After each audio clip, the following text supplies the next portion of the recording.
What is going on, everybody? Welcome back to the channel. Today I'm going to do something a little bit different. Now that I have dark matter, I'm going to go ahead and give you guys my top 5 guns in Black Ops Cold War according to me. This is going to be a totally subjective list. It's not, solely based off of stats. It's not going to be anything more statistical. I will show some statistics for the guns just to kind of back up my claims a little bit, but just so you guys know, it is very subjective, and it is not any way, shape, or form going to be a top guns that maybe you should be using. These are just going to be sort of my guns that I thought personally, while trying to get dark matter, that I thought were the best guns to use. Or, just the better guns, or I guess the guns that I kind of had a better time using, I guess. Again, that's where that subjectivity comes in. It's not going to be completely, I guess, objective in that sense, but it's going to be it's going to be fun list. It's going to be a fun list. I think it'll spark some conversation up in the comments down below, so hopefully you guys don't get too hostile with me there. But with that being said, I'm going to go ahead and hop into the first gun here. I'm actually going to go ahead and do an honorable mention. My first honorable mention, I gotta do it. It's gonna be this LW3 right here. Honorable mention, just because I'm a sniper and I felt kind of bad leaving a sniper off the list. So, honorable mention is going to be the LW3. It's a solid gun, a solid sniper, I should say. All things considered, with how the snipers are in this game. But it's not. It's definitely. It's got its pitfalls, like all the snipers do in this game. But I think this is the better sniper in this game. It's solid, it hits hard. You don't get as many hit markers. You do sacrifice a little bit of speed, but in the end, I do think it is the most reliable sniper, and it comes in as the honorable mention. Coming in at number 5 today, as you can see on the screen, is going to be the Stoner 63. Now, the Stoner, using the Stoner, getting dark matter for it, it was a breeze. I had no trouble with it. You can literally just sit here with this little Vision Tech 2.0 sight. As long as you're not close to range like I just was right there, you're gonna slay with this thing. It hits hard. It has a lot of damage, especially if you have the right attachments on it. And another thing when it comes to the list is all these guns, when you put the right attachments on them, they can all be pretty good.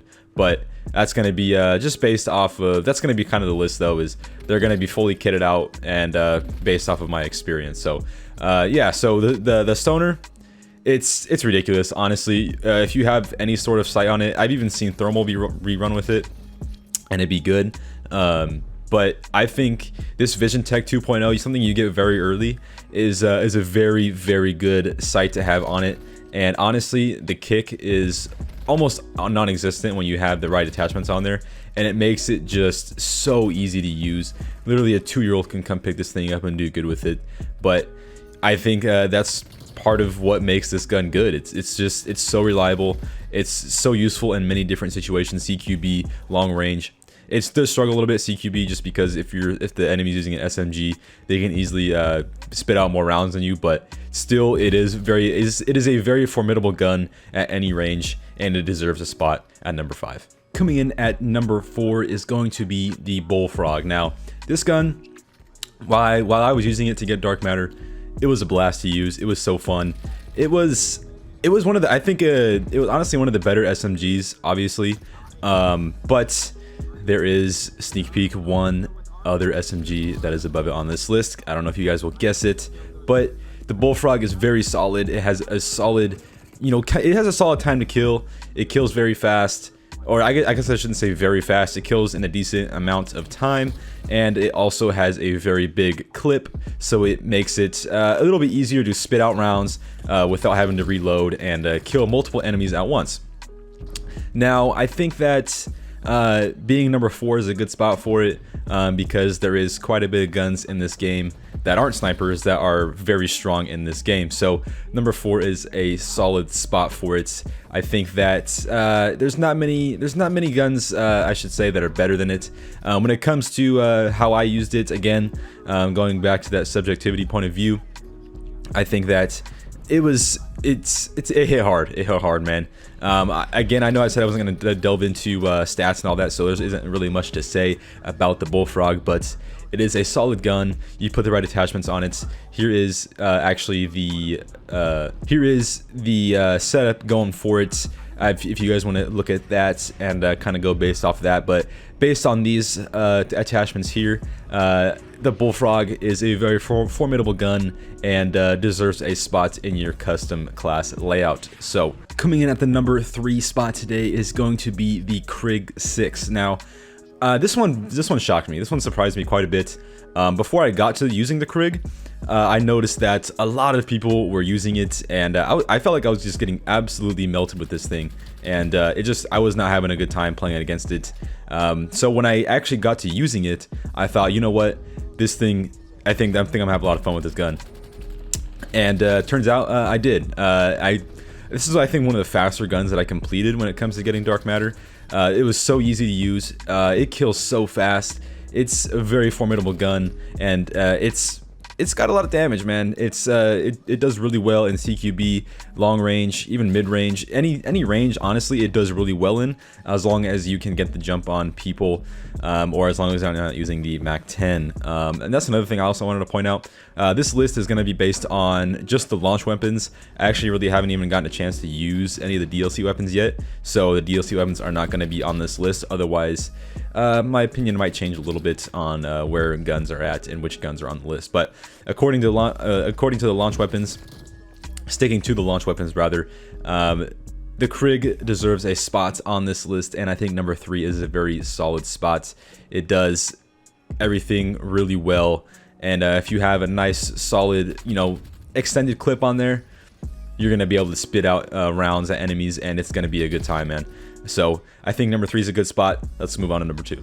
Coming in at the number 2 spot is going to be the AUG and the M16. I'm going to group those both together just because I feel like they are almost the same gun quite a bit. I mean, I think the AUG is a little bit better, which is why the AUG is here, but the M16 could easily be right in with the AUG. So yeah, number 2 is going to be the AUG.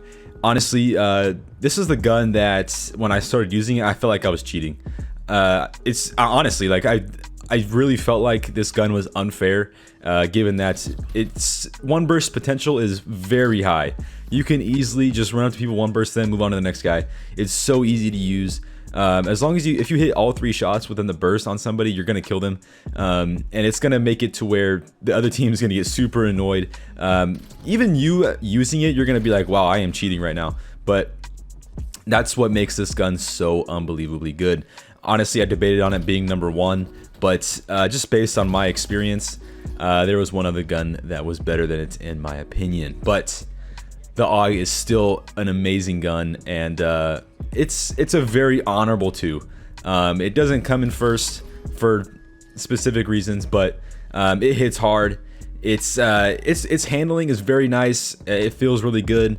Not a lot of kick, especially if you have this. I think it's I'll show you guys the setup here in a second, but here is the setup here. I got the Vision Tech 2 times, and then you got obviously the highest barrel in there, Field Agent 4 grip, the biggest magazine, and the airborne elastic wrap. So I think these attachments, especially with the grip on there. Sorry, geez, the grip. It makes it almost virtually have no kick, and it makes it to where you're gonna be slaying bodies with this thing. No one's gonna stop you. It's gonna be super fun for you. Not for the other team though. They're gonna have a bad time just because you're using the AUG and it's unfair. But still, nonetheless, it is a very nice weapon and it deserves a very honorable spot at number 2. Coming in at the number 1 spot today, this may surprise quite a bit of you, but is going to be the AK-74U. Now, this might spark some controversy just because I feel like the 74U, it has its niche. It has its spots where it's good, and it also has a spot where it doesn't flourish as much. But just based off of when I was using this thing, I got a nuclear with it, so it has a special spot in my heart, I guess. Maybe I'm being a little bit biased, but I'm trying my best not to be super biased here. But this gun is unbelievable. You can shred with this thing. You got this GRU suppressor on there. It goes ham. It does so good. It hits hard. It has a lot of damage. You're gonna easily kill people with this thing. It's so good. Even at range, just like you guys saw right there, if you hit your shots, you're gonna kill somebody. It's gonna be a fun time for you. Here's the setup here. You get the GRU suppressor. You got the highest level barrel there, the Spence Naz grip, the 50 round fast mag, and the GRU elastic wrap. So this just given those attachments, these are the attachments I use, and it makes it so good. It's a very formidable gun. I've said that I think for every gun, but it's amazing. Honestly, I think you guys should give it a try. You guys will not be disappointed in this gun. It might do a little bit better on a map like Nuketown, just given its size, but even on something like Raid or anything else, it's still gonna do fine. You're still gonna do well, and it's gonna be a fun time for you, man. I think I've thrown up some stats on the screen for each gun, if I remember correctly, so you guys can see the damage profiles and everything it has on there. So it might not be the highest damage weapon, it might not be the best handling, best anything like that, but it's very good all around, and I think it is very deserving of a #1 spot on many people's lists, honestly, because I've talked to some people and they have said that the 74U, they are going ham with it, they're going off of it, and I agree with them because you know, I got a nuclear again, so it's not something that is going to be very objective here, totally subjective, based off of my gameplay and what I've experienced. So hopefully you guys don't get too mad at me there, but there might be some other guns on here that are not on the list but are still very good, but it's still it's my list. It's not the right list, it's just mine. So hopefully you guys can come to terms with that, and maybe you guys can let me know down in the comments where you agree or you disagree, if you think I got it right, where I got it wrong, and let me know down there. With that being said, this is going to be it, guys. I hope you guys enjoyed this little top 5 video. I haven't been posting for the past few days. I've been a little bit busy getting some stuff ready for school and whatnot. Thank you guys for your patience. I appreciate that, and I should be uploading a little bit more here as long as I get some more ideas. But yeah, with that being said, I do hope you guys enjoyed this video. If you guys want to see more ranking videos like this, make sure to leave a like down below. Let me know down in the comments. Make sure to subscribe to the channel if you don't want to miss any of my videos coming out very soon. Make sure to hit that bell button to get notified when I post. And of course, I hope you guys all have a nice day.